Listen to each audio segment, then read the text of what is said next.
Hello and welcome to this preview presentation of part two of Maria Headley's translation of Beowulf. Uh, it will take us from lines 193 to 489. I start my classes with a poem, and I'll be starting this class with the poem "The Iraqi Nights" by Dunya Mikhail. You can find that on YouTube. So I entitled this section of Beowulf the Salesman. Can a Stranger Be a Hero? Preview of lines 193 to 489. And as I always say, if you're just reading the poem and maybe just want to listen to the audiobook, I've provided that for you.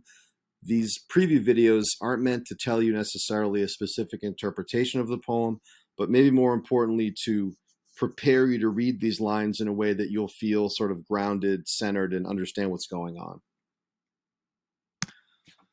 So early on in this reading, starting on line 193, we're told in colloquial language, news went global. And the news we're talking about is what we just left in the previous reading, which is to say the news of Grendel's continual destruction and murder in Heorot. It's important to remember that Heorot was considered the greatest of all mead halls. It wasn't simply a really nice building. The modern analogy that I think kind of makes sense is a building like the World Trade Center, this grand edifice that, obviously a couple of planes brought down, right, in 2001 on September 11th. And it created a sense of just really scary vulnerability that something so incredibly huge can be brought down seemingly so easily. And it must be a similar feeling to have this mead hall built, to feel such safety there, and then suddenly that safety is destroyed repeatedly. So this next segment is the after effects of Grendel's continued murder and continued destruction of the mead hall at night. So it begins with Beowulf leaving Geatland, which is in Sweden.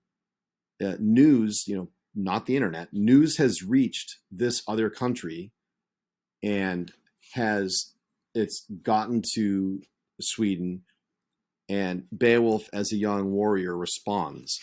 So it says right away in line 193, news went global. In Geatland, Hygelac right-hand man heard about Grendel. So Hygelac is the king of Geatland. We learn later Beowulf's king. And again, as I read these things during the preview, these passages during the preview, I tell my students just mark them, just to sort of ground you as you read. You'll have some sense of maybe some lines that are particularly important. And we learn on page 12, trickling onto page 13, that they travel. And it's really interesting. This is a seafaring people. So any moment in a great book that you're tempted to skim, I always say, read more closely. The sounds of the boat in the water are really important. And it's really beautiful poetry. So I suggest here, read with your ears as well. So this is The Who. For those of you whose parents haven't introduced you to classic rock, that's not my problem. But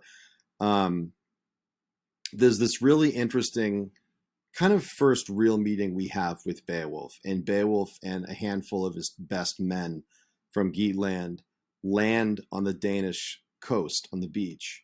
And there's a coast guard, essentially, of Hrothgar's there, obviously to give warning of any enemy invaders, right?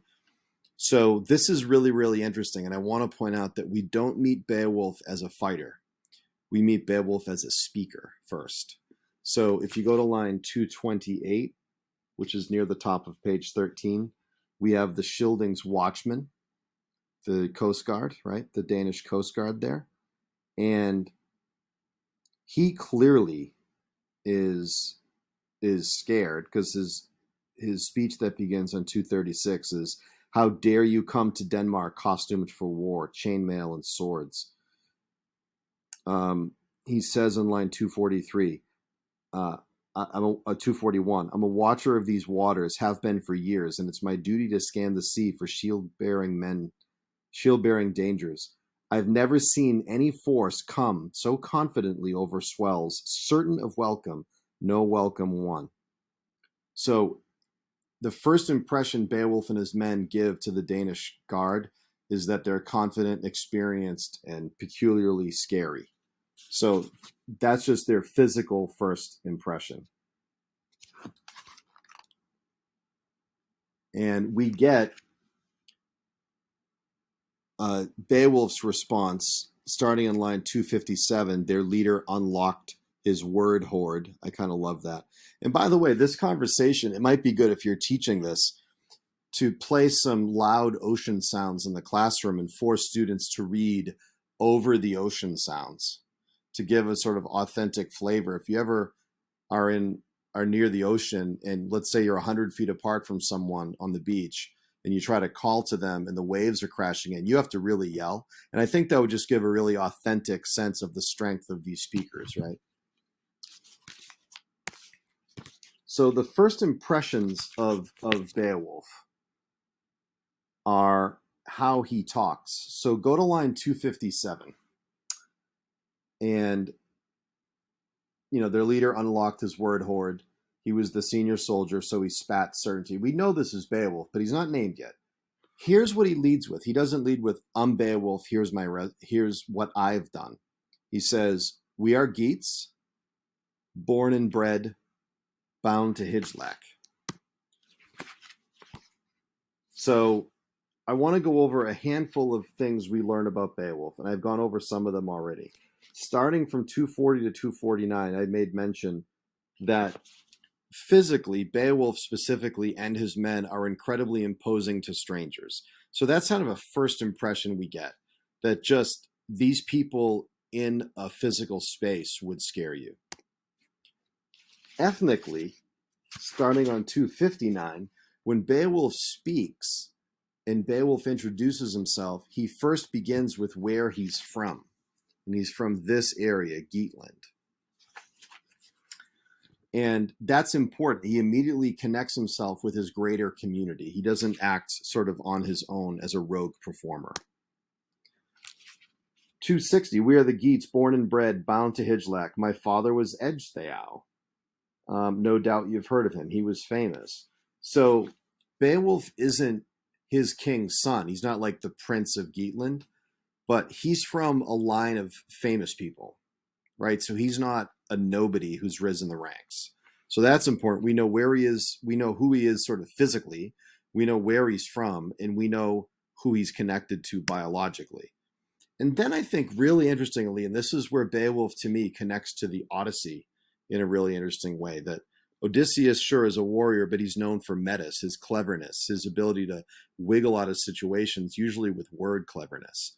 So rhetorically, you'll notice from 258, when he first introduces himself, to 285, he does a really great job being honest, not scaring the Coast Guard, making him listen, and making the Coast Guard lead Beowulf to Hrothgar. That's the job Beowulf has, to quell this Coast Guard's fears and to lead Beowulf and his men to the king, so that the big goal, that they let Beowulf and his men of his gang of outsiders, they're not from this town, fight their villain. And he ends on 280 to 279. If there's respite to be had, I'm the lad to bring it. Otherwise, Hrothgar will be grieving and desperate as long as his hall hangs. I see it there at the horizon. So Beowulf does end with the sort of trump card, right? He ends by saying, I am going to relieve, various translations do different jobs with this, but I'm going to relieve Hrothgar of his pain, right? And Beowulf does a really good job knowing how to build his speech to get to Hrothgar. And all the way to 343, we learn of Beowulf's literal name, line 343.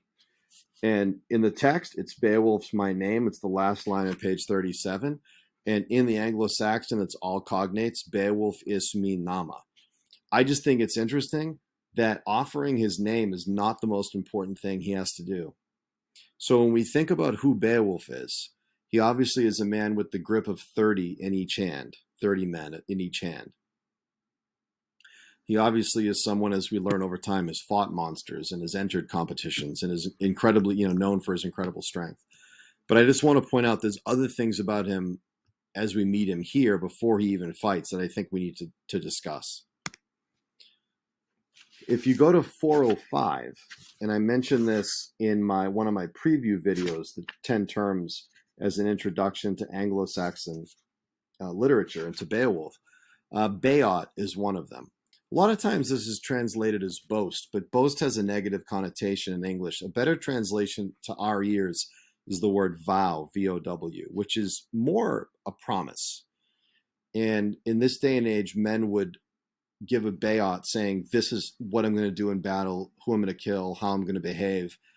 And it was a way to sort of promise courage and loyalty and strength out loud. It kind of was almost like a verbal contract.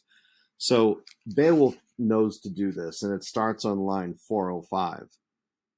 And this is his opening line to the king. He has to talk differently. I mean, he did a little bit of tap dancing to the Hrothgar, but now he's talking to the king. So it's really, really interesting to see how he does this. And he uses, in this translation, various sort of registers and tones. He begins cleverly, my respects, I'm on 405, my respects to Hrothgar.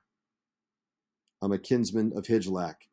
And so two things. He's deferential to the king, and then he says again who he's connected to. And he says, I've been known for my promise and prowess. And then he says, I heard tell of Grendel from sailors, so this is why I'm here. He's giving all the necessary information, all in the correct order. In line 21, it shifts. And he says, anyone who fucks with the Geats, bro, they have to fuck with me. And I love Headley's translation. I just don't know what to make of Beowulf's confidence to talk this way to Hrothgar before he's done anything. So, obviously, the word fuck isn't in the original, but I actually like her use of colloquial language throughout the book. I just think this is strange, but maybe that's a good discussion point that we can have as a class, and you can have with your friends. His boast is simple. His boast is basically, I will fight and win, and I'll fight with my bare hands and win, because Grendel doesn't use armor and weapons, so I won't either, or I'll die. And he says on 450, and this is sort of an added piece of courage, if warfare revokes my pass to Earth's kingdom, which is a fancy way of saying if I die, send this mail shirt made by Wayland. Wayland is like the Vulcan of Anglo-Saxon poetry. He's like the supernatural god of he's a smith. He makes all the greatest weaponry. He says, send this mail shirt to Hygelac. So he's already sort of resigned himself to, I'm either going to win or lose. And if I lose, but I just think that send all this to my king. That's all the rules of the game. But he's very dispassionate, honest, and straightforward here. Horrors happen. I'm grown. I know it. So I'm really skimming over the surface. There are lots of things that I'm either just skimming over the surface on or even not mentioning. So this is just a little bit of a preview to these lines. I hope it helps in your reading and your discussions in your classes. Good luck and happy reading.